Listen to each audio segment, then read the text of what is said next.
Assalamualaikum warahmatullahi wabarakatuh. Nama saya Muhammad Jamaluddin, kelas B5 PJJ PAI Syekh Nurjati Cirebon. Mata kuliah Literasi Digital Kitab Kuning. Terima kasih. Dalam hal ini saya akan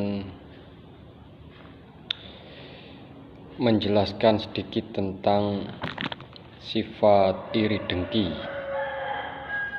menurut pandangan Imam Ghazali dalam kitab Bidayatul Hidayah sebagai tugas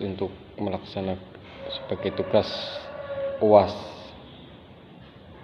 semester 4. Langsung saja saya akan memaparkan sedikit tentang sifat iri dengki. Dalam kehidupan manusia, hati merupakan pusat yang utama untuk menentukan baik atau buruknya perbuatan seseorang. Imam Ghazali, seorang ulama besar dalam bidang tasawuf dan etika Islam, dalam karya terkenalnya Bidayatul Hidayah, memperingatkan manusia akan bahaya sifat hasad atau iri dengki. Hasad adalah kondisi hati yang merasa tidak senang ketika melihat orang lain memperoleh nikmat dan bahkan berharap agar nikmat tersebut hilang dari orang tersebut. Sifat ini bukan hanya merusak hubungan antar manusia, tetapi juga membinasakan jiwa dari dalam secara perlahan.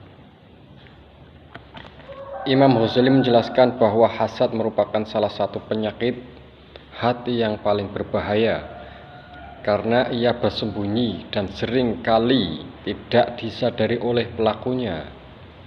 Ia mengendap di dalam batin, membuat seseorang selalu gelisah melihat kebahagiaan orang lain dan merasa tidak puas terhadap takdir Allah. Menurut beliau, hasad adalah sikap penolakan terhadap pembagian rizki dan karunia yang telah ditetapkan Allah kepada hamba-hambanya. Ini menunjukkan ketidaksabaran dan ketidakterimaan terhadap ketentuan Allah Subhanahu wa Ta'ala yang pada hakikatnya adalah bentuk kelemahan iman. Lebih lanjut, Imam Ghazali mengaitkan sifat hasad dengan kekikiran atau bakhil. Kekikiran adalah enggan berbagi nikmat yang dimiliki, sedangkan hasad adalah tidak rela orang lain mendapatkan nikmat. Keduanya sama-sama lahir dari cinta dunia yang berlebihan dan rasa takut kehilangan kelebihan diri. Seseorang yang bakhil takut hartanya berkurang, sementara yang hasad takut derajatnya tersaingi.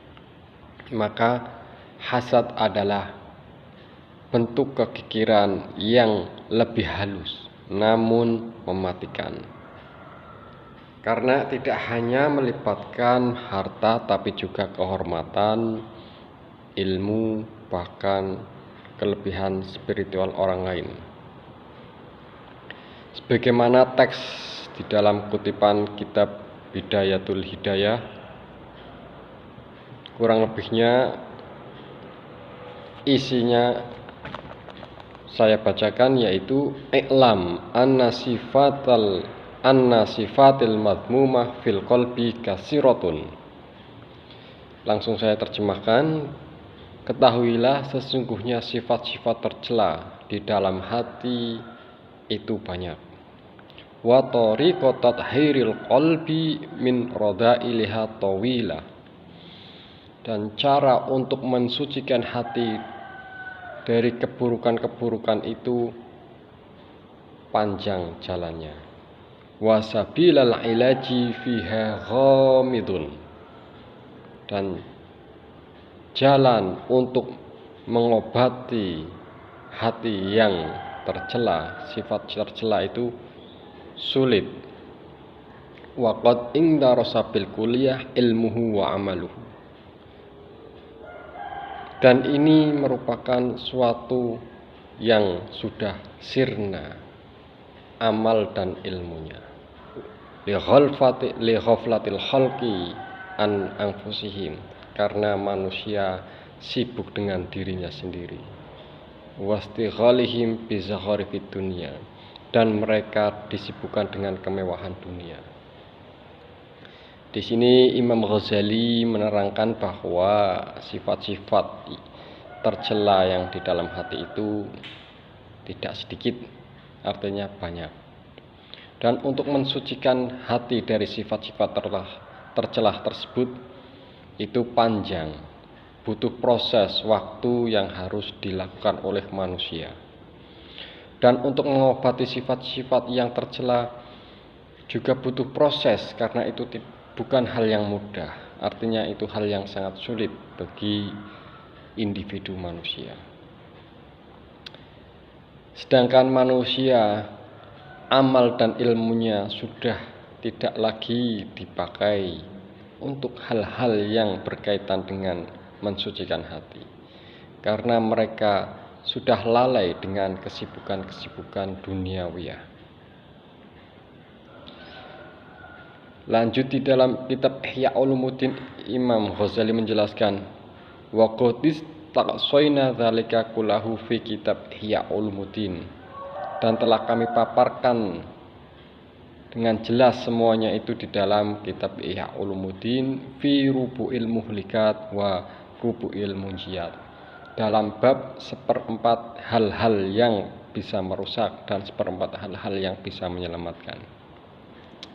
Di dalam kitab yang lebih besar karya Imam Ghazali menerangkan bahwa beliau membagi beberapa bagian yang merusak manusia dan menyelamatkan manusia. Walakina nuhadziruka fa innaha muhlikatun fi anfusiha. Akan tetapi saya tegaskan di sini bahwasanya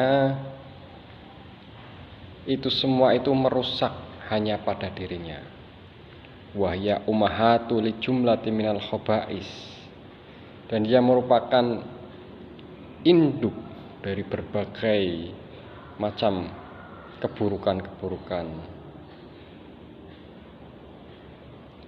Wahya al-hasadu wariya'u wal ujubu, yaitu hasad atau iri dengki, warya'u pamer, memperlihatkan dirinya pada orang lain, kelebihan-kelebihannya, wal ujubu, dan bangga terhadap dirinya sendiri.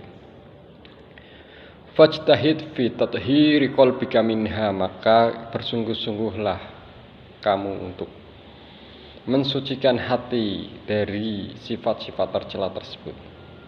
Fa in qadirta 'alaiha fata'allam kaifatal hadri min baqiyatiha min Bila kau mampu untuk melakukannya, maka pelajarilah tata cara untuk menghindari sifat-sifat tercelah yang merupakan 1/4 dari bagian yang merusak. Fa'in ajusta an hadza fa anta an ghairiya jazu.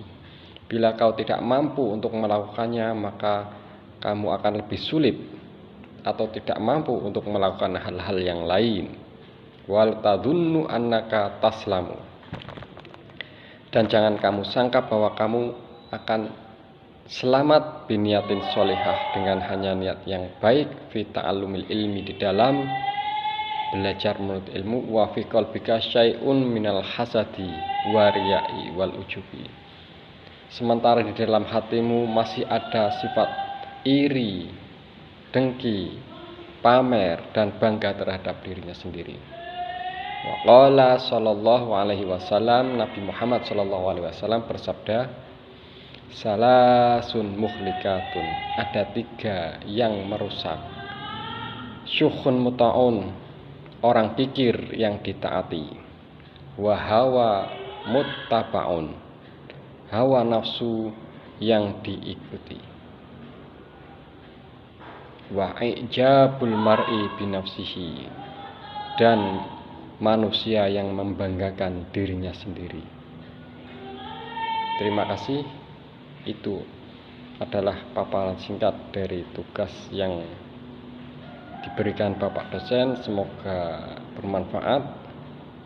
Kurang lebihnya mohon maaf. Wal afu minkum. Wassalamualaikum warahmatullahi wabarakatuh.